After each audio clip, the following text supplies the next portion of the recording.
Government motion. Proposed resolution. Secretary for Financial Services and the Treasury's proposed resolution under the Banking Ordinance. Members who wish to speak, please press the Request to Speak button. I now call upon the Secretary to speak and move the motion. Secretary. President, I hereby move the resolution on the agenda pursuant to Section 135(2) of the Banking Ordinance.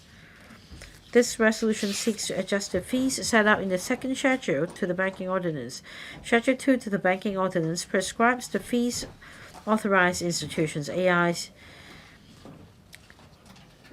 local representatives, offices, LROs, and approved money brokers, AMBs, are required to pay to the Director of Accounting Services, including the license fees, registration fees, establishment fees for local and overseas branches or overseas representative offices, and approval fees upon authorization or approval by the monetary authority, and the relevant renewal fees upon the anniversary in each year of the date on which an AI was authorized, including fees of the relevant local and overseas branches and overseas representative offices, or the date on which an LRO or AMB was approved.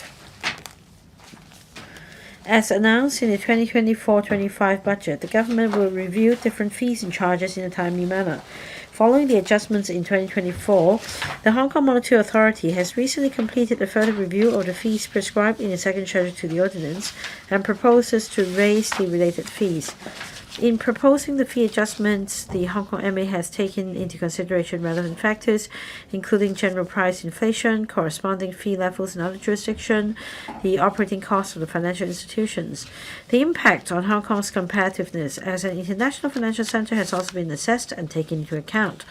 Based on the 2025 figures, even after raising the fees prescribed in the second schedule as proposed, the fees are estimated to account for less than 0.1% of the total operating expenses of AIs and AMBs. We therefore expect that the impact on the financial institutions will be minimal, and the financial competitiveness of Hong Kong will not be affected. The Hong Kong MA has consulted the industry, including the Hong Kong Association of Banks, the Hong Kong Association of Restricted Licensed Banks and Depository Companies, and the Hong Kong Interdealer Brokers Association on the proposed adjustments in license fees. We have received no objection. We submitted an information paper on the proposal to the Panel on Financial Affairs of LegCo at its meeting on the 10th of April 2026, and members raised no objection. I hereby invite members to pass the resolution. Thank you. 現在向各位提出嘅待議議題 I now propose the question to you that the motion moved by the Secretary be passed. Mr. Johnny Ng. President, in accordance with the Banking Ordinance, the government moved the resolution to amend the fee set out in the second schedule to Banking Ordinance. It is expected that a revenue of $146 million will be brought to the Treasury, and the increases estimate to account for less than 0.1% of the total operating expenses of AIs and AMBs. I think the amendment is reasonable. It fulfills and meets the principle of users pay and fiscal discipline. This will make sure that the Hong Kong MA will have the sufficient fund to maintain effective regulation.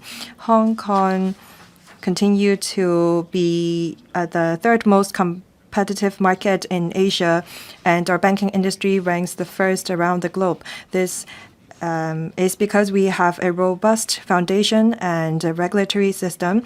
I hope that the government will continue to promote the development of the banking industry and inject impetus into its growth. We should further develop fintech and digital assets. We need to streamline the fee structure for the banking industry so that we can support the development of new digital industries. There have been recently many INT companies coming to Hong Kong, but they are faced with a number of barriers. It's difficult for them to open an account here, for example. I think that the government should invite traditional banks to make use of technology to streamline and enhance the effectiveness and efficiency of account opening. This is how Hong Kong can become truly a smart financial center. We can leverage on digital regulation to lower the compliance cost of small and medium banks as well as overseas organizations and institutions so that they can put more resources to product innovation and wealth management services. I think that the government need to improve the platform on anti-money laundering to protect the interest of the people. Adjusting fees is an appropriate move to maintain the operation of our system. I support it. Thank you. Does any other member wish to speak? If not, I now call upon the Secretary for Financial Services and the Treasury to reply, then the debate will come to a close. Secretary. President, I thank members for the comment. I thank him for supporting the proposed adjustment. Now, in light of what he said in relation to regulation and promoting the development of the sector, we'll follow up on these suggestions. I now put the question to you that the motion moved by the Secretary be passed. Will members please proceed to vote? Members, please press the present button. Will those in favor please raise their hands? Those against, please raise their hands. I think the question is agreed by a majority of the members present. I declare the motion passed.